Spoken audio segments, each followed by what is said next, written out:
Señor, gracias por tu cuidado, gracias por tu fidelidad, por tu amor, por todo lo que hemos recibido cada día, Señor. Mi Dios, gracias por darnos la oportunidad de presentarnos ante ti y poder escuchar, Señor, este mensaje que tienes para nuestras vidas. Mi Dios, obra en la vida del predicador. Queremos escuchar tu palabra, no queremos escuchar opiniones humanas, queremos escuchar tu palabra, Señor, porque tu palabra es lo que transforma, es lo que da vida, es lo que, Señor, resucita a los muertos y edifica a tu pueblo, Señor. Necesitamos tu palabra y nada más tu palabra, Señor. Por lo cual te pedimos nuevamente que, Señor, empieces obrando en la vida del predicador, en su debilidad, en su impotencia, en su incapacidad de exponer tu palabra, Señor. Que seas tú, Señor, en él y que tú puedas ser exaltado, Señor, y tu iglesia pueda ser edificada. Mi Dios, queremos pensar bíblicamente. No queremos pensar como piensa el mundo. De hecho, ni siquiera queremos pensar como piensan la mayoría de aquellos que se dicen cristianos. Queremos pensar bíblicamente. Por eso te pedimos que nos asistas en esta hora, Señor, con tu Espíritu Santo obrando en nuestros corazones, en nuestras mentes y manteniéndonos despiertos, Señor, en el en este tiempo de la predicación, Señor. Queremos seguir adorándote, poniendo atención a lo que tú tienes para nosotros. Te pido por las personas que nos acompañan hoy por primera o segunda vez. Te pido que obres en sus corazones. Te pido que, Señor, ellos puedan palpar el amor y la gracia de Cristo a través de de nuestras vidas, de nuestra unidad como iglesia. Mi Dios, gracias por estas personas. Tú las has traído hoy, Señor, por alguna razón. Y mi Dios, que tu palabra quede también en sus corazones y sus mentes sean impactadas, Señor, en este mensaje. Te lo pedimos por nuestro Señor y Salvador Jesucristo. Amén. Hace unos días estaba viendo un video de cómo la sociedad influye en la sociedad.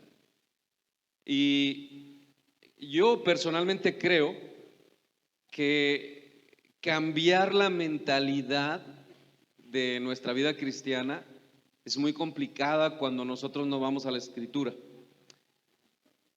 Y este video habla de psicología, pero me llamó la atención por esto. Hay una maestra en psicología, dice a sus alumnos en la facultad, ya es la universidad, y les dice: quiero que vean cómo lo que la mayor parte de la gente dice, la minoría lo va a repetir, aunque la minoría sabe que no es verdad. Y me llamó la atención eso. Y entonces dice: miren, siempre llega un alumno tarde. Y entonces dice: cuando llegue este alumno, yo a través de la clase les voy a decir que la carpeta, una carpeta era de color verde, les voy a hacer la pregunta de qué color es la carpeta y ustedes van a decir que es roja. Entonces llega el alumno, llega tarde, se sienta, la maestra empieza a desarrollar su tema y empieza a hablar de cosas que que tienen que ver cómo la sociedad impacta la mente de la misma sociedad. Y entonces, cuando está haciendo el desarrollo, le pregunta a un alumno: ¿de qué color es la carpeta? Y el alumno dice: roja. Entonces el que llegó tarde se queda sorprendido y dice: ¿roja? Y voltea y los ve. Y así le pregunta a varios. Y entonces llega con el que llegó tarde y le dice, ¿de qué color es la carpeta? ¿Y qué creen? Dijo que era roja, pero la carpeta era verde. Y hermanos, uno de los problemas que nosotros tenemos dentro del cristianismo es que nosotros sabemos que la Biblia dice que nosotros debemos ser santos, pero como hay otro grupo que dentro de los mismos cristianos que dice que eso de ser santos es ser legalista, entonces, hermanos, como la mayoría de los cristianos no saben lo que significa o no les gusta vivir en santidad, eso, hermanos, el cristianismo en general lo ha abrazado. La palabra de Dios nos dice muchas cosas que la iglesia cristiana debe de hacer, pero la iglesia hace todo lo contrario, porque la mayoría lo hace, y si la mayoría lo hace, entonces está bien. Y yo quise traerles esta ilustración porque no sé qué número de veces será esta en lo que nosotros hablamos de amarnos unos a otros y amar a nuestro Dios. Y eso está aquí en nuestra mente, pero no está en la vida práctica. Nosotros, si yo les pregunto a cada uno de ustedes si la Biblia dice que nosotros debemos amar a Dios, yo estoy seguro que ustedes dirían, sí, ahí dice. El problema es que nosotros entendemos eso en papel. En la vida práctica eso no es una realidad. Y de eso, hermanos, yo quisiera hablar en esta mañana. Así que vayamos a Apocalipsis capítulo 2, versos del 1 al 7. Recuerden el título: si no amas, morirás. Apocalipsis 2, del 1 al 7 dice: escribe al ángel de la iglesia en Éfeso, el que tiene las 7 estrellas en su diestra, el que anda en medio de los 7 candeleros de oro, dice esto: yo conozco tus obras y tu arduo trabajo y paciencia, y que no puedes soportar a los malos, y has probado a los que se dicen ser apóstoles y no lo son, y los has hallado mentirosos. Y has sufrido y has tenido paciencia y has trabajado arduamente por amor de mi nombre y no has desmayado. Pero tengo contra ti que has dejado tu primer amor. Recuerda, por tanto, de dónde has caído y arrepiéntete y haz las primeras obras, pues si no, vendré pronto a ti y quitaré tu candelero de su lugar si no te hubieres arrepentido. Pero tienes esto, que aborreces las obras de los nicolaitas, las cuales yo también aborrezco. El que tiene oído, oiga lo que el Espíritu dice a las iglesias. Al que venciere, le daré a comer del árbol de la vida, el cual está en medio del paraíso de Dios. Hermanos, la semana antepasada yo terminé esta enseñanza, y el jueves que nosotros regresamos por la noche del curso de consejería bíblica, cuando yo empecé a analizarlo y empecé a meditar en esto, yo me fui a la cama y yo le decía a Lulú, el texto me ha confrontado tanto por lo que yo estoy haciendo como pastor. Varias preguntas he tenido que hacerme a la hora de tener que revisar cuáles son las motivaciones por las cuales yo hago lo que hago. Y mis hermanos, realmente es duro lo que el Señor dice aquí, pero yo trataré de que tu corazón sea consolado por un lado, pero también confrontado. Y bueno, mis hermanos, en el primer tema de nuestra serie, hace 15 días, Nuestro hermano Roy nos introdujo en esta serie hablando de Primera de Corintios 12, que es donde prácticamente estará cimentada toda la serie, Primera de Corintios 12, donde Pablo enseña a la iglesia de Corinto acerca de los dones espirituales y de la importancia que tiene saber que cada creyente es un miembro del cuerpo de Cristo. El apóstol Pablo termina este capítulo diciéndole a los corintios que ellos deben procurar los dones. La pregunta es: ¿por qué Pablo les dice eso? Porque los dones, hermanos, son importantes, porque los dones han sido dados por Dios a su iglesia para la edificación de la misma. Pero Pablo termina el capítulo 12 con unas palabras que deben llamar nuestra atención. Pablo dice: mas yo, en el versículo 31, 1 Corintios 12, 31 dice: mas yo os muestro un camino aún más excelente. Inmediatamente después de eso, en el capítulo 13, Pablo, usando una hipérbole, que es una figura retórica o literaria que consiste en exagerar intencionalmente una realidad, y para referirse Pablo a los dones usa esa hipérbole. Y Pablo dice, vayan conmigo a 1 Corintios 13, verso 1, recuerden, Pablo termina el capítulo 12 diciendo: mas yo les muestro un camino más excelente. Inmediatamente en el capítulo 13, Pablo va a hacer una exageración de los dones. Esa es una hipérbole.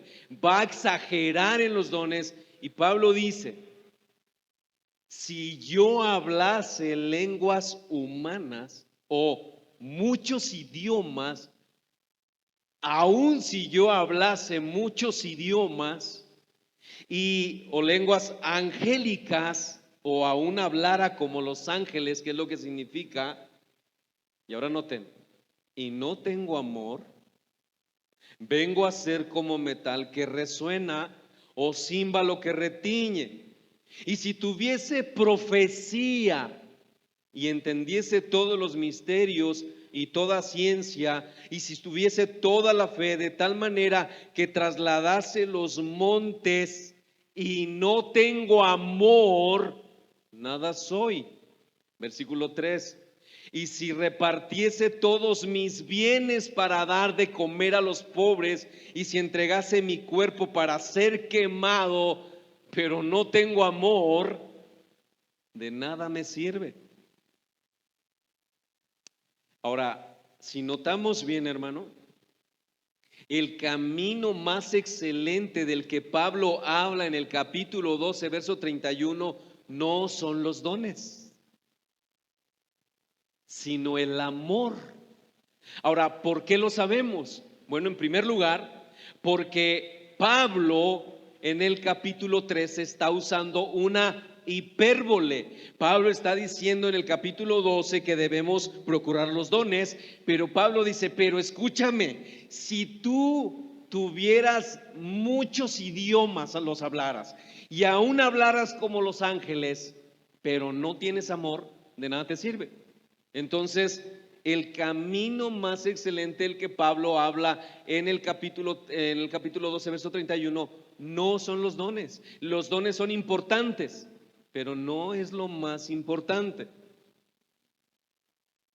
Entonces Pablo está usando en el capítulo 13 una hipérbole para hablar de los dones. Segundo, porque después de hablar de los dones, Pablo usa 3 veces la frase: y no tengo amor. Pablo dice: si no tengo amor, vengo a ser como un címbalo que retiñe, o nada soy, o de nada me sirve. Y tercero, hermanos, porque a partir del versículo 4 y hasta el versículo 8 del capítulo 13, el apóstol Pablo nos va a hablar de cómo luce esa clase de amor. Y ahí dice Pablo que el amor es el amor incondicional, es el amor que todo lo soporta, todo lo cree, todo espera, no hace nada indebido, etcétera, etcétera. Mis hermanos, ese amor no puede ser otro amor que el amor de Dios. Y eso nos muestra, hermanos, que la pureza doctrinal sin amor es como metal que resuena. Nada es, no sirve de nada. Sí, podemos tener la doctrina y las prácticas correctas, pero si nos falta amor, de nada sirve. Eso es lo que Pablo nos está diciendo. Podemos denunciar a todos los falsos maestros y jactarnos de que nosotros tenemos una doctrina sana, pero mis hermanos, si nosotros no hacemos eso con los motivos correctos, y si en todo esto el amor no juega un papel primordial, de nada sirve. De nada sirve. No ganamos nada con eso. Es por eso que Pablo debe exhortar a esta iglesia de Corinto a andar por un camino más excelente. Es decir, sí, está bien, procuren los dones, pero hay algo que es mucho más importante que eso, y es el amor. Ahora, hermanos, a manera de pregunta, ¿no es verdad, hermanos, que hoy en día la iglesia está más preocupada por los dones o por hacer mil cosas que por amar?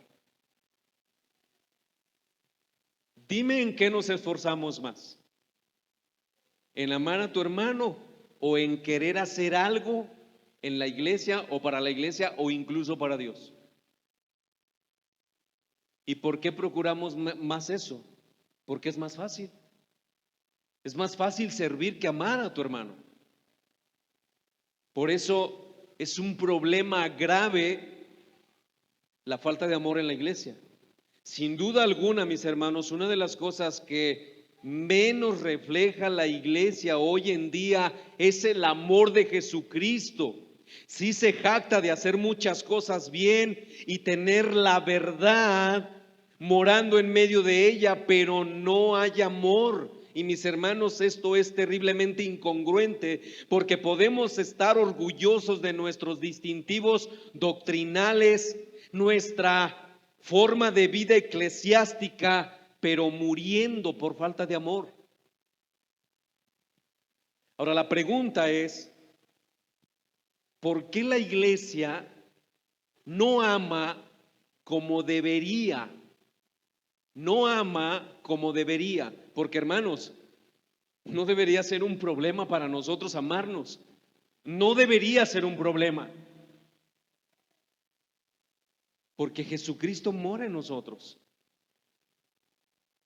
Pero ¿por qué pasa eso? Pues porque la iglesia se ha enfocado en hacer lo que para ella es más importante, y porque es mucho más sencillo procurar los dones o hacer cualquier otra cosa para Dios que amarlo a Él y amar a nuestros hermanos.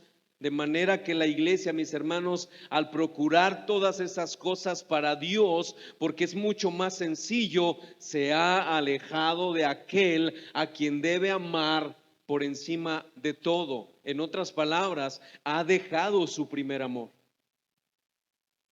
Ha dejado su primer amor. Mis hermanos, si no amas, morirás. Si no amas, morirás. Y para nuestra enseñanza, después de esta introducción, vamos a verla bajo 4 encabezados. Y el primero de ellos es alabanza. Ese será nuestro primer encabezado, y que está en el texto de Apocalipsis 2. Alabanza. Segundo, la pérdida del primer amor. Tercero, el remedio de Cristo para el amor desvanecido. Y cuarto, un llamado de advertencia para la iglesia y sus líderes. Híjole, yo cuando estaba revisando el tema, yo decía, Señor, ¿por qué me tocó este tema a mí? Dios en su soberanía lo permitió así.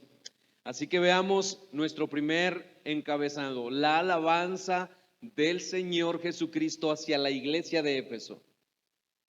Apocalipsis capítulo 2, versículos del 1 al 3 dice: escribe al ángel de la iglesia en Éfeso, el que tiene las 7 estrellas en su diestra, el que anda en medio de los 7 candeleros de oro, dice esto: yo conozco tus obras y tu arduo trabajo y paciencia, y que no puedes soportar a los malos, y has probado a los que se dicen ser apóstoles y no lo son, y los has hallado mentirosos, y has sufrido, y has tenido paciencia, y has trabajado arduamente por amor de mi nombre, y no has desmayado.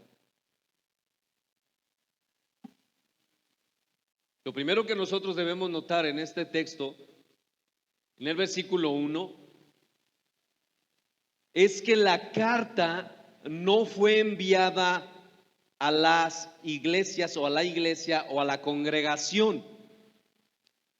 La carta, fue enviada a los pastores.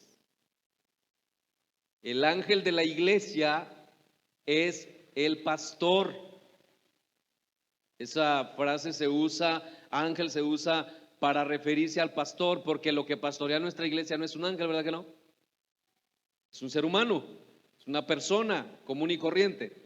Ahora, esto nos enseña, mis hermanos, que el pastor en la iglesia ocupa tal cargo con el que tiene que ver el Señor mismo. Por eso, queridos hermanos, el llamado al pastorado es crucial. El llamado de Dios al pastorado es crucial, porque el Señor estará involucrado con esa persona que Él ha llamado. Por esa razón, hermanos, porque el Señor está involucrado, tiene que ver con con el pastor. Nadie debe estorbar al pastor ni poner algún obstáculo en el cumplimiento de sus deberes que Dios le ha encomendado. Pero mis hermanos, una incorrecta interpretación de esta enseñanza acerca del pastorado puede conducir a abusos de su posición más que para lo que ha sido puesto, para servir con amor. Hermanos, el pastor no jefea. El pastor sirve. El pastor no es un jefe que se siente en su trono y le está diciendo a cada uno lo que debe de hacer. No, no, no. El pastor fue llamado a estar debajo, por así decirlo. El pastor sirve. Por eso yo quise escribir esto. Una incorrecta interpretación de esta enseñanza acerca del pastorado puede conducir a abusos de su posición más que para lo que ha sido puesto, para servir con amor. La posición del pastor, mi hermano, no tiene ningún elemento de poder ni señorío sobre los demás miembros de la congregación. El pastor tiene la obligación, la responsabilidad de servir y amar a la iglesia del Señor. ¿Por qué? Porque eso es lo que le ha sido impuesto por Dios. Debe orar por ella, debe alimentarla con la palabra de Dios, debe velar porque la palabra de Dios sea puesta por obra. No solamente debe predicarla, debe velar que ustedes obedezcan la palabra. Eso es lo que hace el pastor. Por eso, hermanos, las exhortaciones a veces se hacen un poquito duras, pero el pastor debe velar porque usted sea obediente a la palabra. Eso es lo que el pastor hace. Ahora bien, en los versículos del 2 al 3 del capítulo 2 de Apocalipsis, nuestro Señor Jesucristo comienza elogiando a la iglesia de Éfeso por sus buenas obras, por su arduo trabajo, por su constancia en la fe, por su intolerancia a la herejía y a las falsas doctrinas, por su celo, por la pureza de la doctrina y por su paciente resistencia bajo persecución. Mis hermanos, eran muchas cosas por las cuales se debía elogiar a esta iglesia. Parecía que todo estaba bien. La iglesia de Éfeso podría haber escrito un libro sobre el ministerio eclesiástico exitoso. Sin embargo, no todo estaba bien como parecía. Algo estaba fundamentalmente mal. Y el Señor, el dueño de la iglesia, conocía las obras de su iglesia, pero no solo en su aspecto externo, sino en la realidad espiritual de cada creyente. ¿Escuchó eso? No solo las obras que yo o cualquiera de nosotros hacemos en nuestra iglesia de manera externa, sino lo que había en el corazón, lo que realmente hay en el corazón. En otras palabras, el Señor no solo sabe, sino que conoce las obras de la iglesia y sus motivaciones. Cristo sabe, mi hermano, lo que realmente hay en el corazón de usted. Cristo lo sabe. Y mire, yo a veces me he puesto a pensar en esto. Cuando estoy luchando con un pecado interno en mi corazón, con orgullo, no sé, con vanidad, me pregunto, ¿qué pensaría, no sé, por usar a alguien, el hermano Roy, si él viera estos deseos que me están atormentando? ¿Qué pensaría? Seguramente se sorprendería y diría, hermano, ¿a qué estás pensando? Ahora imagínense esos deseos, esos pensamientos delante de nuestro Dios.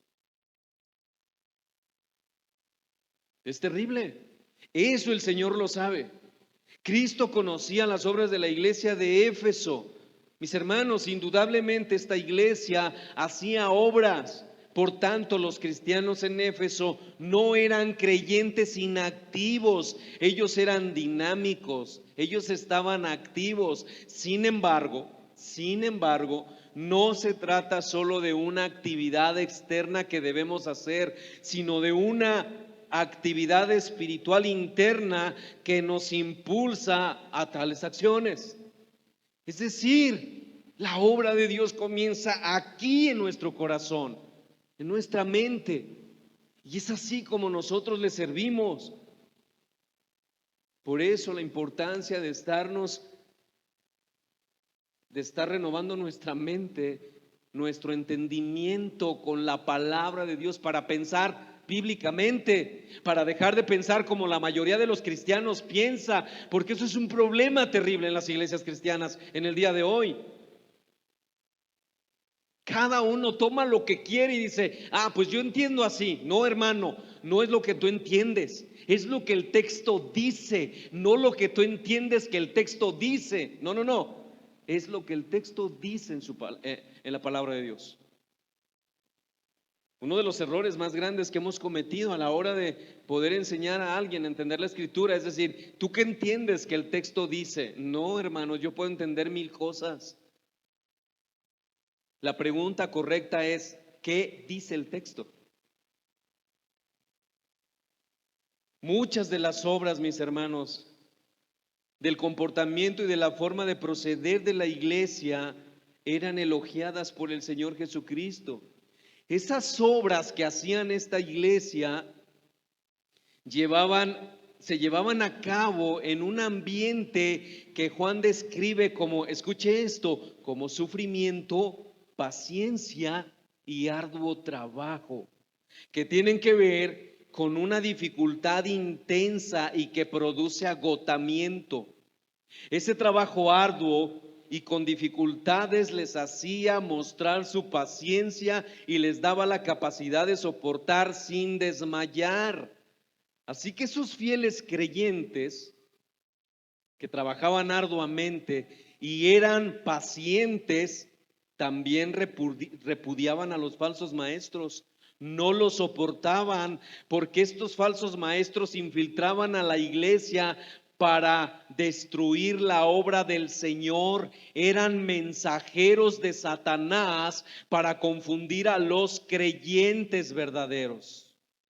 Pero además, mis hermanos, esta iglesia en Éfeso habían probado a quienes se titulaban a sí mismos como apóstoles y descubrían que eran unos mentirosos y unos falsos maestros.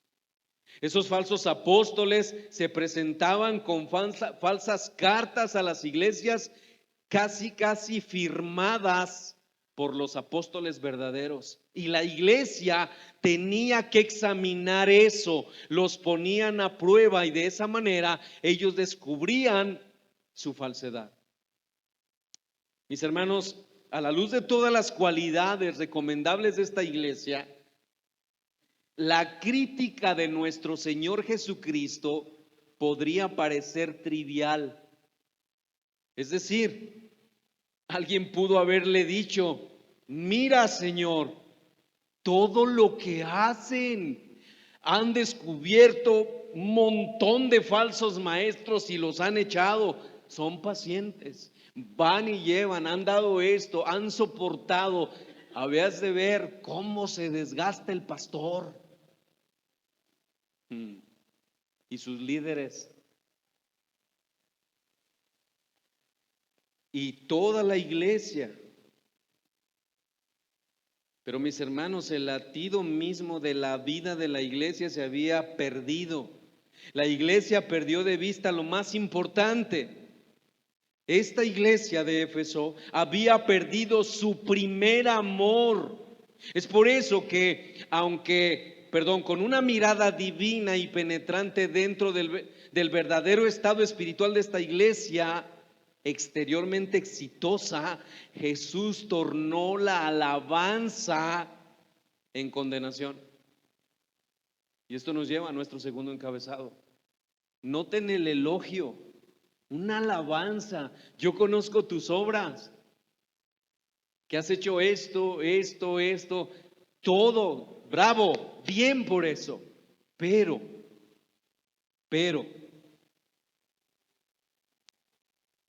en segundo lugar, la pérdida del primer amor. Pero tengo contra ti que has dejado tu primer amor. No sé si ustedes lo han pensado, pero yo me puse a reflexionar por qué el Señor Jesucristo comienza con la iglesia de Éfeso en la pérdida del amor. ¿Por qué?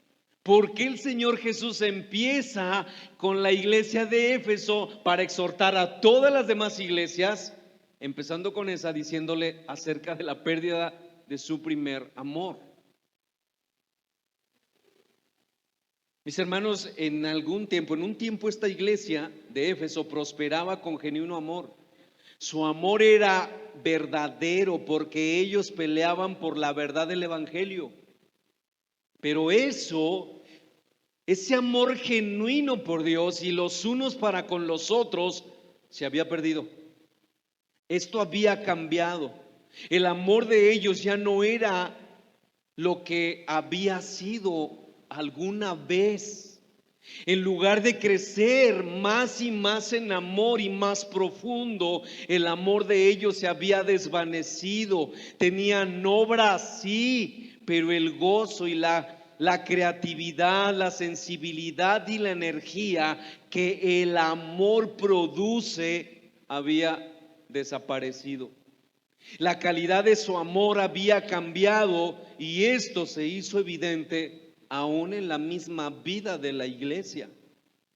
Mis hermanos, el Señor Jesucristo conocía las virtudes de esta iglesia, pero hay algo que debe ser corregido y escuchen, de manera urgente.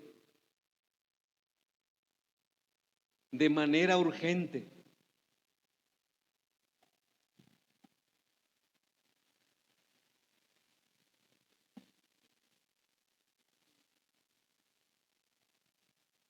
Esa palabra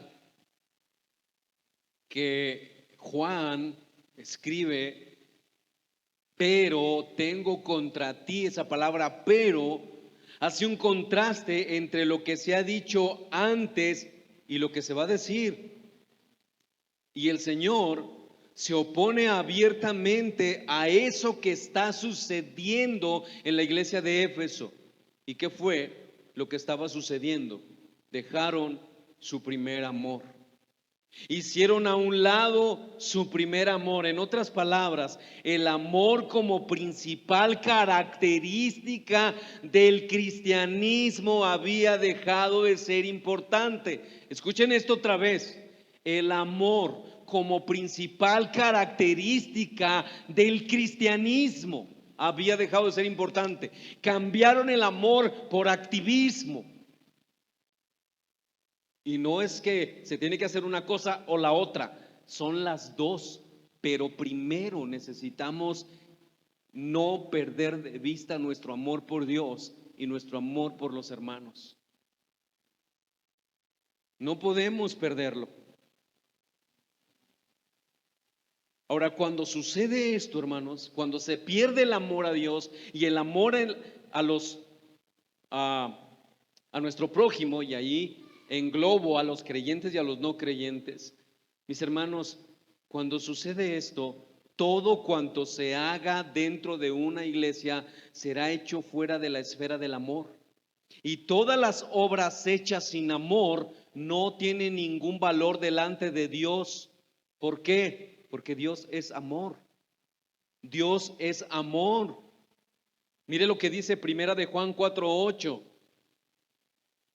El que no ama no ha conocido a Dios, porque Dios es amor. Ahora bien, mis hermanos, en el texto no aparece el objeto de ese amor. No nos dice específicamente el texto qué es ese primer amor.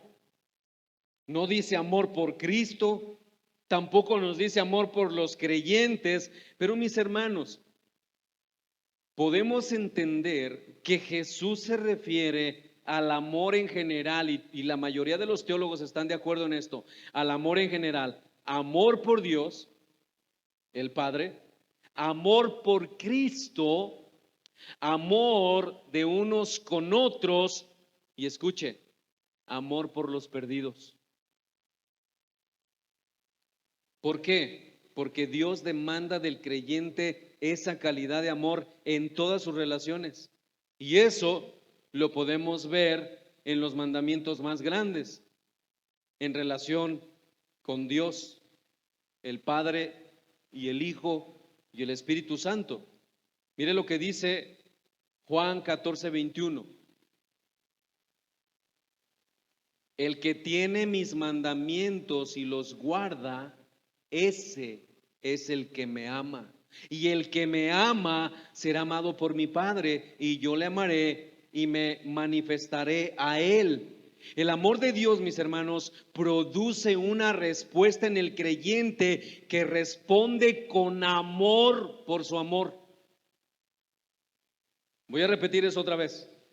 El amor de Dios produce una respuesta en el creyente que responde con amor por su amor.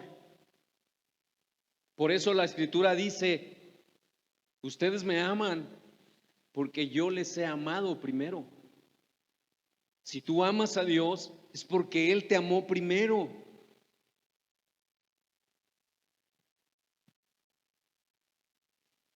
Nosotros, dice 1 de Juan 4:19, nosotros le amamos a Él porque Él nos amó primero. Mis hermanos, la clase de amor que Dios requiere de su pueblo es un amor total. es un amor sin división, es un amor que no es compartido. En ese sentido de amarlo a Él por encima de todas las cosas, no lo puedes compartir con nadie. Mire, escuche esto. Esposo que está aquí y que me está escuchando, imagínese a su esposa que le dice: te amo con todo mi corazón. Eres la única persona que he amado en toda mi vida. No hay nada que satisfaga más mi vida. Te amo. Siempre quiero estar a tu lado. No sé vivir sin ti. Y todo lo que usted le quiera poner ahí. Pero luego usted se da cuenta que su esposa tiene otros amantes. ¿Qué haría? ¿Le ofendería eso? A ver, respondan los esposos.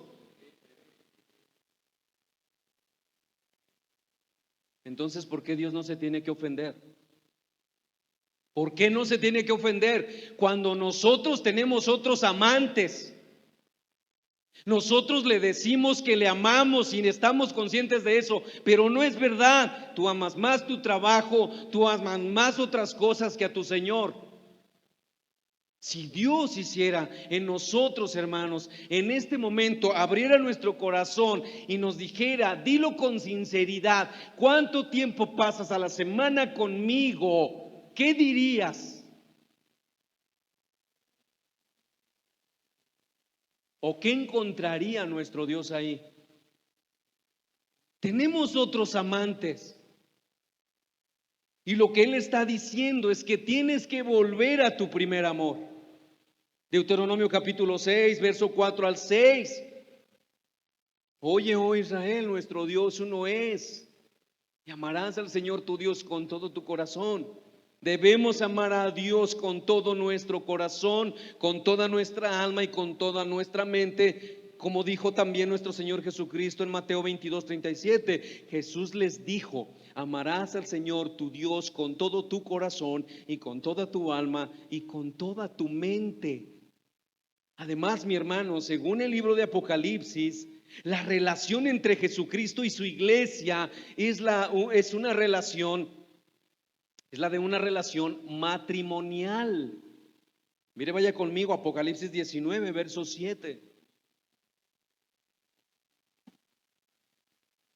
Gocémonos y alegrémonos y démosle gloria, porque han llegado las bodas del Cordero. Y ahora escuche: y a su esposa, a los creyentes,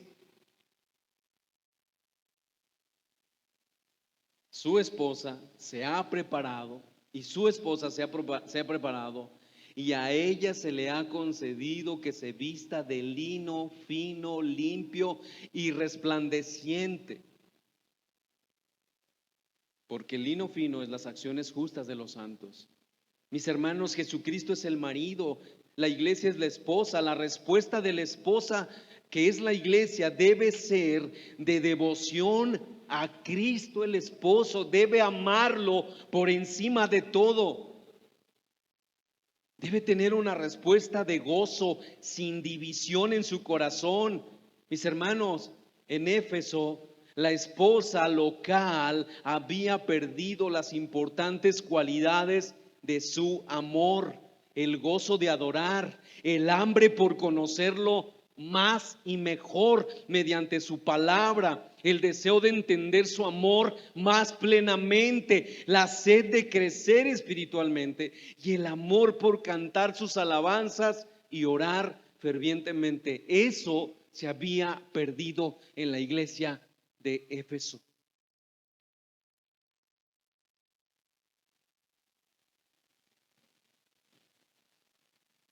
De la misma manera, en la relación entre los hermanos en Cristo, ya que Dios amó en Cristo y Cristo amó a la iglesia, de esa manera Dios exige el amor entre nosotros. Vaya conmigo a Juan 13:34.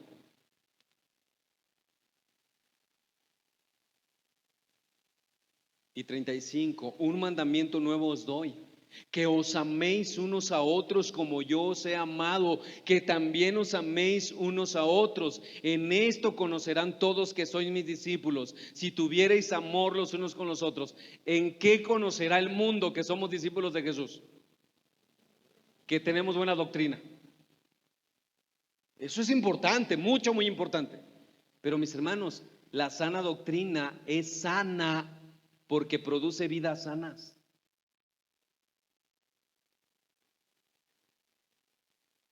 No se conocerán por otra cosa, no por lo menos en este texto. El amor al hermano procede del amor divino. Por esa razón, si no amas a tu hermano, escucha bien, hermano, no amas a Dios. Y lo quiero decir esto con mucha amabilidad. Si no amas a tu hermano, no amas a Dios.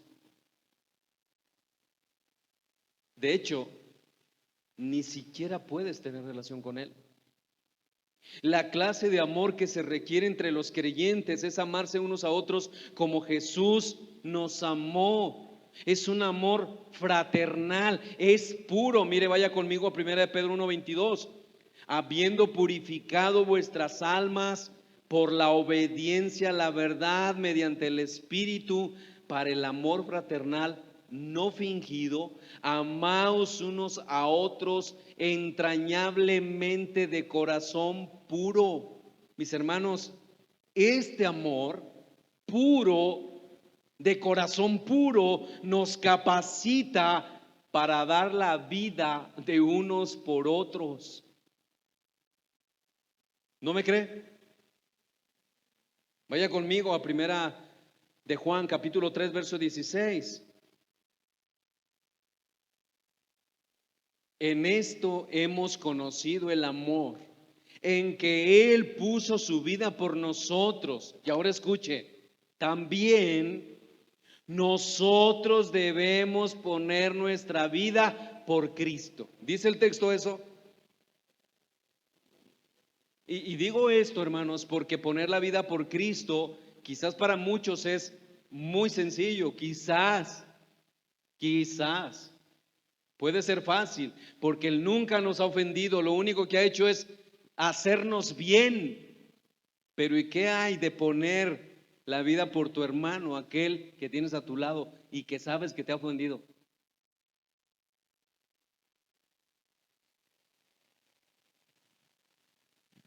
También nosotros debemos poner nuestra vida por los demás. Mis hermanos, en Éfeso, el Señor estaba buscando que su pueblo se preocupara sacrificialmente por las necesidades de unos y otros, abriendo sus hogares a todos, viviendo como una familia extendida, sirviéndose mutuamente con gozo, orando fervientemente unos por otros, cruzando fronteras raciales y gozando de la vida juntos en la iglesia y en el hogar. Pero el amor de ellos se había marchitado. Hermano, mira, yo no sé si alguien aquí no te caiga tan bien, pero si tú eres cristiano y él también, vas a estar con él en la eternidad. Y si tú no tienes la capacidad de amarlo aquí y ahora, analiza tu corazón, porque seguramente el poder del Espíritu Santo no está obrando en ti. ¿Quiénes somos nosotros, hermanos? Si el que debería de desechar a esa iglesia, a esa esposa pecadora que no se somete a su voluntad es él, y él no lo hace, ¿por qué nosotros sí?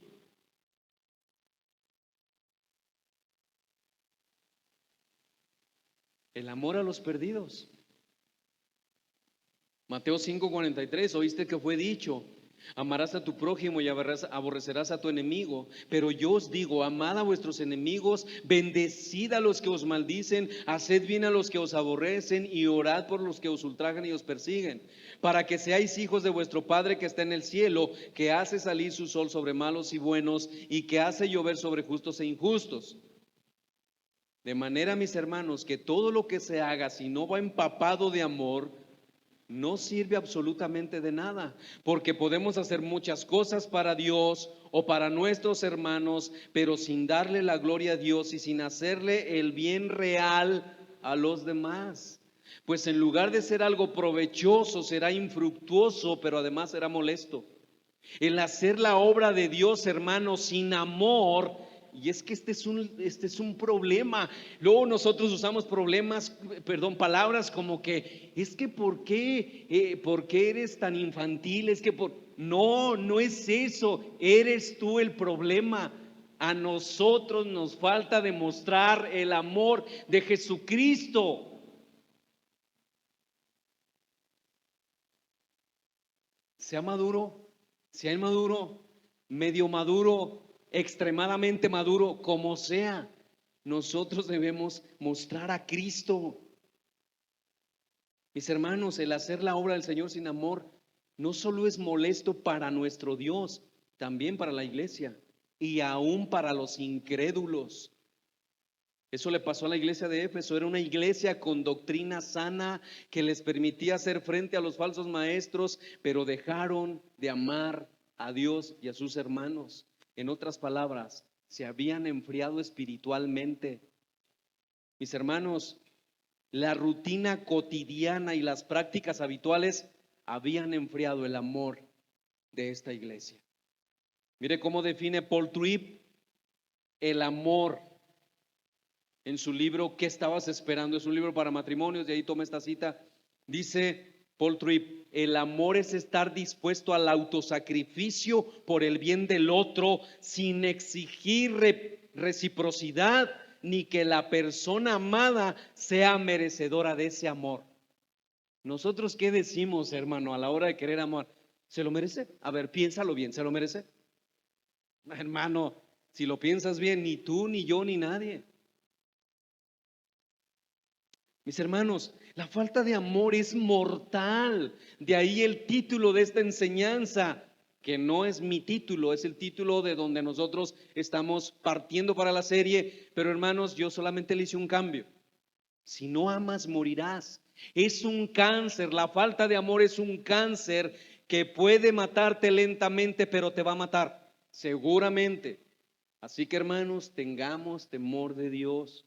La clase de amor requerido por Cristo es el amor hacia todas las personas.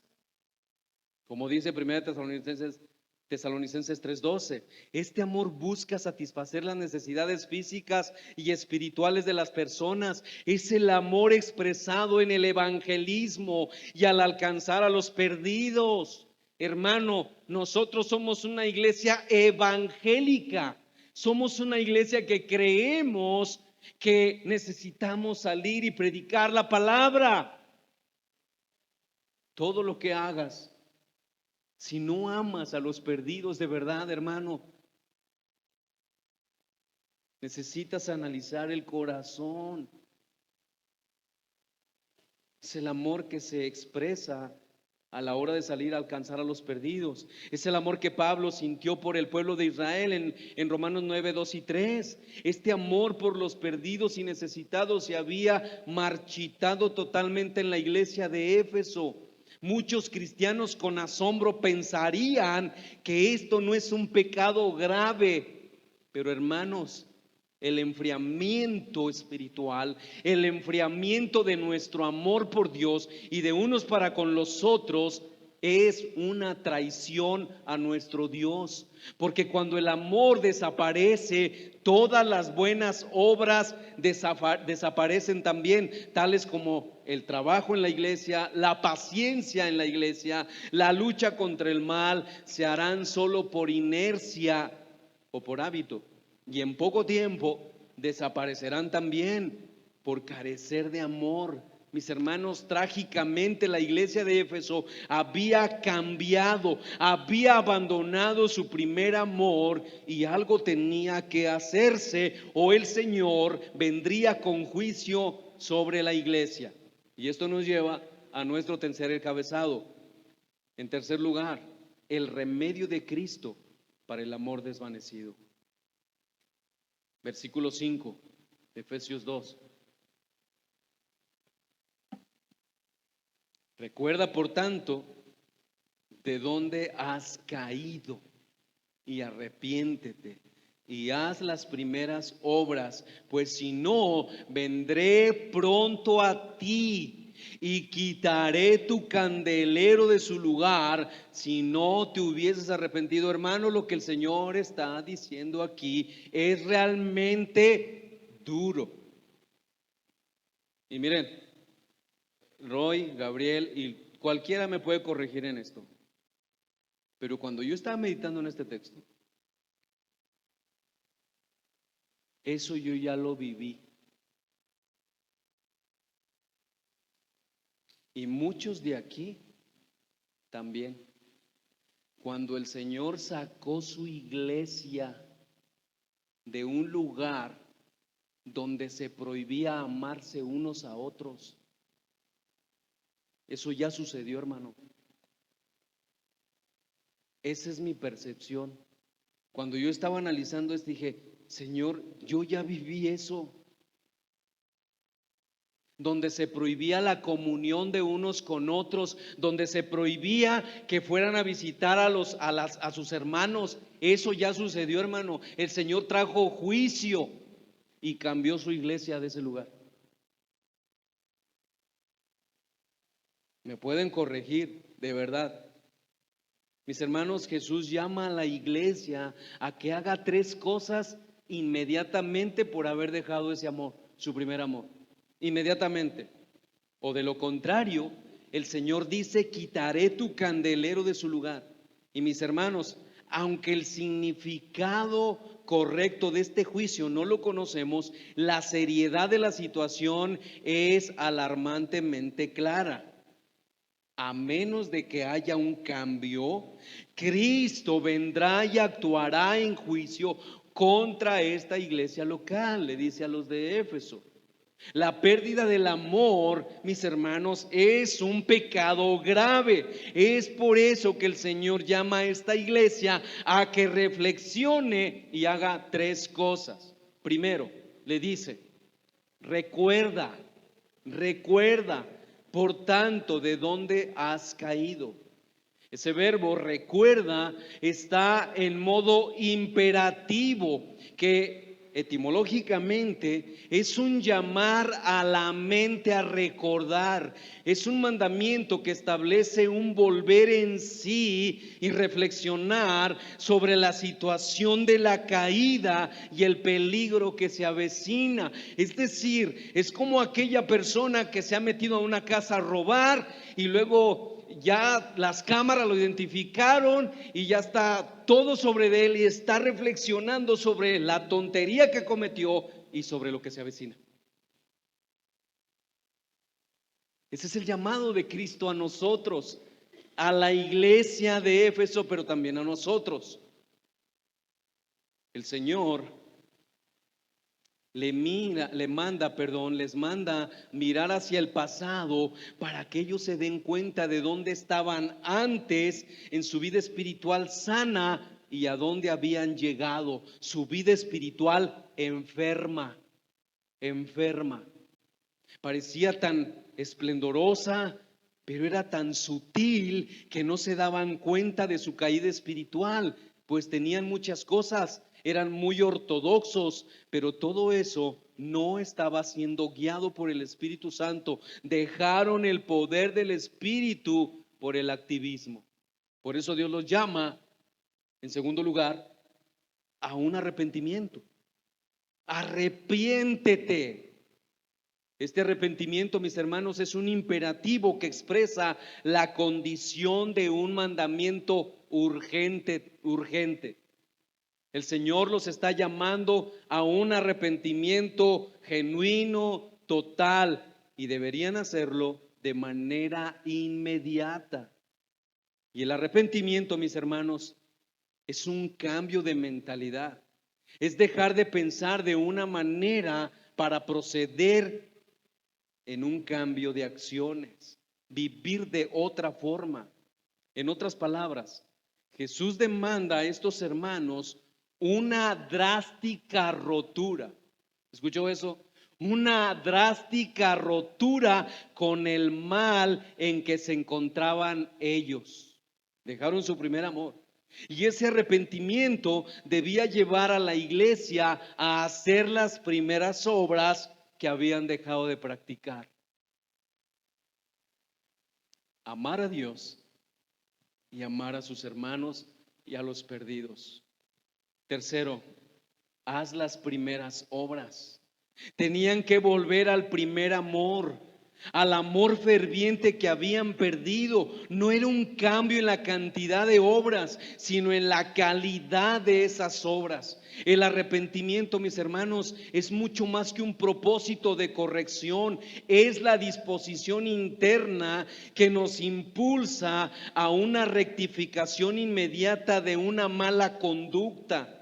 La iglesia estaba siendo llamada a dejar el camino que llevaba y de manera incondicional, escuche eso, ponerse bajo el poder del Espíritu Santo. ¿Qué les dice Pablo a la iglesia en Éfeso? No os embriaguéis con vino en el cual hay disolución, antes bien, sed llenos del Espíritu. Eso lo hacía la iglesia. Y eso lo habían abandonado. La situación no era imposible de solucionar, pero la iglesia tenía que actuar inmediatamente para encender nuevamente la llama del amor original. El fracaso en cambiar resultaría en el desastre para esa iglesia local. El Señor advierte con firmeza, hermano. Si no, vendré pronto a ti y quitaré tu candelero de su lugar, si no te hubieres arrepentido.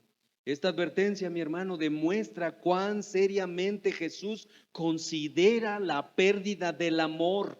La amenaza es real. Si ellos no se arrepienten, vendrá, quitará el candelero de su lugar. Es decir, Él traerá a su fin la existencia de la iglesia local. Y eso nos lleva a nuestro cuarto y último encabezado. En cuarto lugar, un llamado de advertencia a la iglesia y a sus líderes.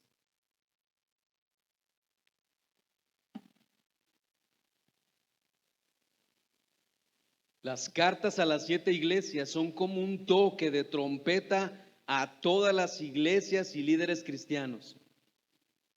Jesucristo advierte a la iglesia local en Éfeso y a sus líderes de que trabajan arduamente, luchan contra la herejía, tener dones espirituales, enseñar sana doctrina y aún así ser indiferentes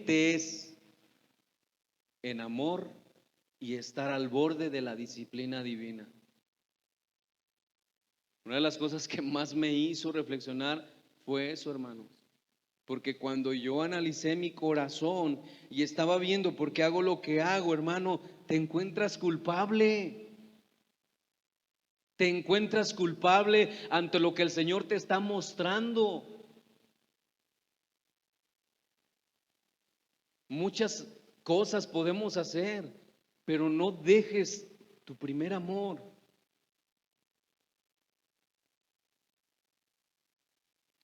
Mis hermanos, el amor es absolutamente esencial para la supervivencia de la iglesia local. ¿Escuchó eso?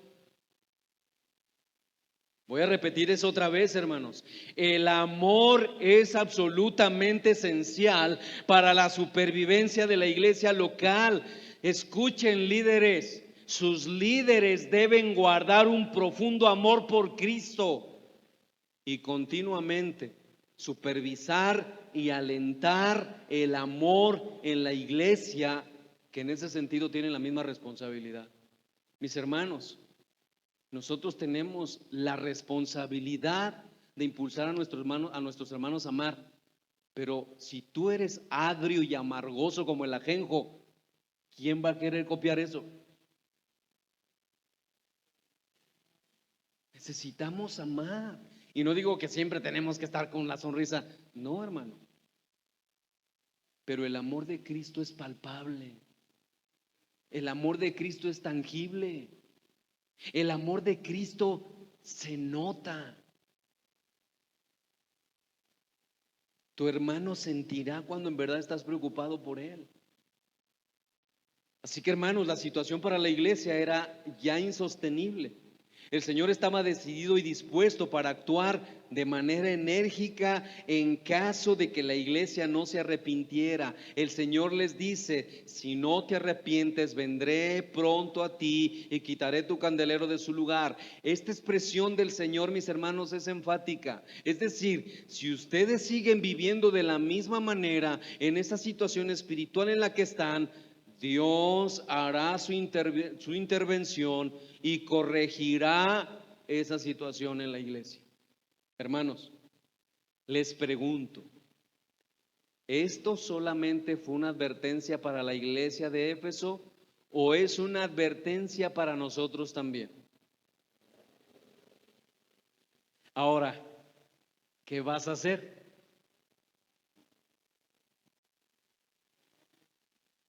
Pastor, pero es que tú no vives con esos hermanos. Y es que nosotros decimos eso, nosotros decimos que no conocemos a ciertos hermanos, como si el Señor ignorara cómo son ellos. ¿Ustedes creen que Él es un novio engañado? No, hermanos, Él nos conoce perfectamente. Ahora, ¿qué vamos a hacer? Si la advertencia también es para nosotros, ¿qué vamos a hacer?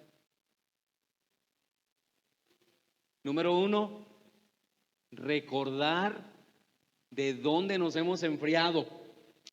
Número dos, arrepentirnos de nuestro pecado. Y número tres, volver a las obras de amor. Escuchen, iglesia, esto es serio, es serio. Recuerda, por tanto, de dónde has caído, arrepiéntete y haz las primeras obras. Esto no significa, mi hermano, que la iglesia iba a ser destruida. Esto jamás pasará con los verdaderos hijos de Dios. Mateo 16:18 nos enseña eso. Pero lo que sí significa es que la iglesia sería quitada de ese lugar en la cual estaba. Dejaría de estar ahí, dejaría de haber en ese lugar una iglesia local. Esta iglesia sería llevada a otro lugar, pero dejaría de estar donde estaba, en Éfeso. La acción del Señor no iba a demorarse. Por eso dice a la iglesia: vendré pronto a ti. En el original, mis hermanos, el verbo está en presente. Ese vengo significa vengo pronto, venir pronto. En otras palabras, el Señor no está hablando de la segunda venida de Cristo en relación con toda la iglesia, sino en relación con una iglesia local cuyo comportamiento es inapropiado, es incorrecto. Mis hermanos, escuchen esto: no hay sustituto para el amor. El amar es nuestro deber primordial y más fundamental. Si nosotros no protegemos activamente y cultivamos nuestro amor por Dios, por Cristo, todos los amores se van a desvanecer, mis hermanos. Nuestro amor por los creyentes, nuestro amor por los necesitados, nuestro amor por los perdidos y nuestro amor por la verdad. Si nuestro amor por Dios y Cristo desaparece, no te preguntes por qué tu hermano ya no lo soportas. No te preguntes. No te preguntes por qué has comenzado activamente y ahora todo eso se ha apagado. No te preguntes porque tu amor por Cristo ha disminuido, si no es que ha desaparecido. Escuchen a Francis Schaeffer, yo no sé si lo pronuncio bien, pero dice este hombre: debemos preguntarnos, ¿luchamos meramente por la fidelidad doctrinal? Escuche, esto es como la esposa que no duerme con ningún otro hombre, pero que nunca muestra amor hacia su propio esposo. ¿Es esa una relación suficiente en el matrimonio? Una mujer que no es infiel, pero que no le muestra amor a su esposo. Él responde: no, 10,000 veces no. Sin embargo, si yo soy cristiano que habla y actúa a favor de la fidelidad doctrinal, pero no muestro amor hacia mi divino esposo, estoy en el mismo lugar que dicha esposa. Lo que Dios quiere de nosotros no es solo fidelidad doctrinal, sino nuestro amor día tras día, pero no en teoría solamente, sino en práctica. Hermanos, necesitamos protegernos como iglesia contra la tendencia de confiar en las formas externas, rituales religiosos, tradiciones y reglas, mientras descuidamos los elementos vitales del verdadero amor a Cristo y el amor de los unos por los otros. El amor verdadero puede ser revivido otra vez. Puedes dedicarte nuevamente a tu Señor y también a tus hermanos. El amor puede ser impartido en la oración, en el estudio bíblico, en el evangelismo, en la adoración, en la comunión unos con otros. Pero mi hermano, para esto nosotros debemos continuamente estar enamorándonos del Señor. Una de las cosas que reflexionaba sobre esto también es que muchas veces estamos diciendo, Señor, dame pasión por esto, pero hermano, ¿por qué no cambiar? Es mi opinión solamente. ¿Por qué no decirle, Señor, aumenta mi amor por ti para que todo lo demás caiga en su lugar?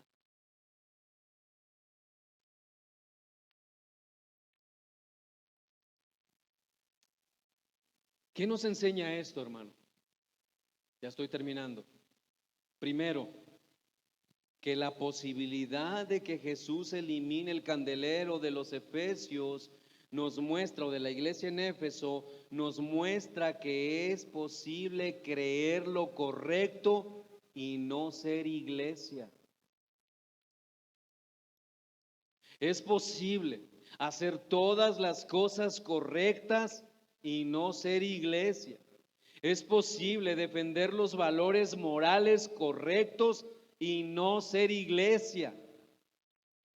Pero si practicamos el amor genuino por nuestro Dios y por los demás, le mostraremos al mundo que somos hijos de Dios y que el Padre ha enviado a su Hijo Jesucristo al mundo para salvar a los pecadores. Segundo, y esto a manera de aplicación, a la luz de esta enseñanza, mis hermanos, pregúntate, ¿puedes decir que en verdad amas a Dios por encima de todo, de tal manera que estás buscando con fuerza y con pasión hacer su voluntad? ¿Puedes decirlo con sinceridad? ¿Estás tranquilo porque estás amando a tus hermanos de tal manera que estás orando por ellos sinceramente? ¿Buscas hacerles bien? ¿Estás preocupado por sus necesidades, cualesquiera que sean? Puedes decir sin ninguna acusación de tu conciencia que amas a los perdidos de tal manera que estás preocupado por su alma y te estás preparando mucho más para predicar más fielmente el mensaje del Evangelio. ¿Amas a tus hermanos? ¿Amas al mundo perdido?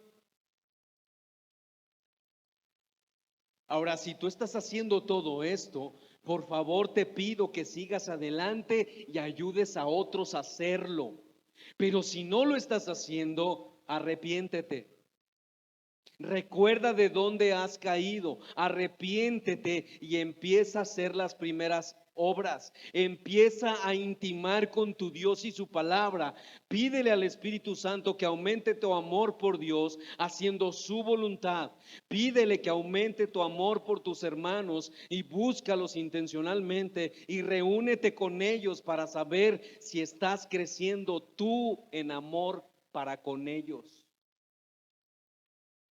Como dijo, creo que fue Mark Dever, no recuerdo, Pero él dice esto: ¿quieres saber si tu cristianismo es verdadero? ¿Ustedes qué responderían? A ver otra vez. ¿Quieren saber si su cristianismo es verdadero? ¿Por qué no todos? ¿Quieren saber si su cristianismo es verdadero? Ok, dice Mark Dever, involúcrate con los perdidos, con gente insoportable, pero no lo hagas por una semana, ni por un mes, ni por 6 meses. Hazlo por años y entonces sabrás si tu cristianismo es verdadero. Involúcrate con ellos, ámalos, sopórtalos. Involúcrate con personas pecadoras que se equivocan, que fallan y que muchas veces no parecen tan espirituales como tú. Pídele a Dios, mi hermano, que ponga una carga en tu corazón por los perdidos y pídele ayuda a tus hermanos que tienen más conocimiento que tú en la iglesia para que te ayuden a crecer bíblicamente. Y hermano, seamos obedientes. Y tercero, y yo creo que esta es la más dura para nosotros, y esa manera de aplicación. Hermano, esta advertencia que fue para la iglesia en Éfeso aplica hoy para todas las iglesias, pero más particularmente para nosotros, porque el Señor en su providencia ha traído este tema para nosotros. Así que, hermanos, aplica para nuestra iglesia. Si no nos arrepentimos y volvemos a nuestro primer amor por Cristo, o al amor a nuestro al primer amor por nuestro Señor Jesucristo, a su iglesia y los perdidos, entonces no se te haga raro que un día el Señor tenga que mover su iglesia.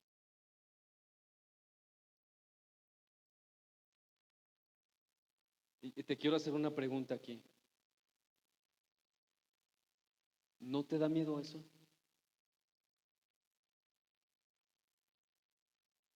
El Señor ve.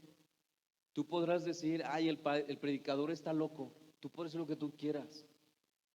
Pero el Señor ve tu corazón y mi corazón. Él sabe. Él sabe la condición de su iglesia. Es de Él. La iglesia no es del pastor, la iglesia es de Cristo. Y Él conoce los corazones. Y hermano, como lo dije, yo estoy convencido que eso ya pasó una vez. Porque la iglesia es de Él. La iglesia puede ser movida a otro lugar. Que Dios bendiga su palabra. Oremos, póngase de pie.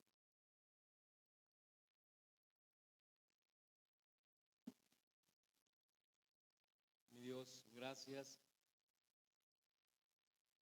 por este mensaje tan glorioso, Señor. En verdad nos confronta, pero nos anima. ¿Verdad, iglesia?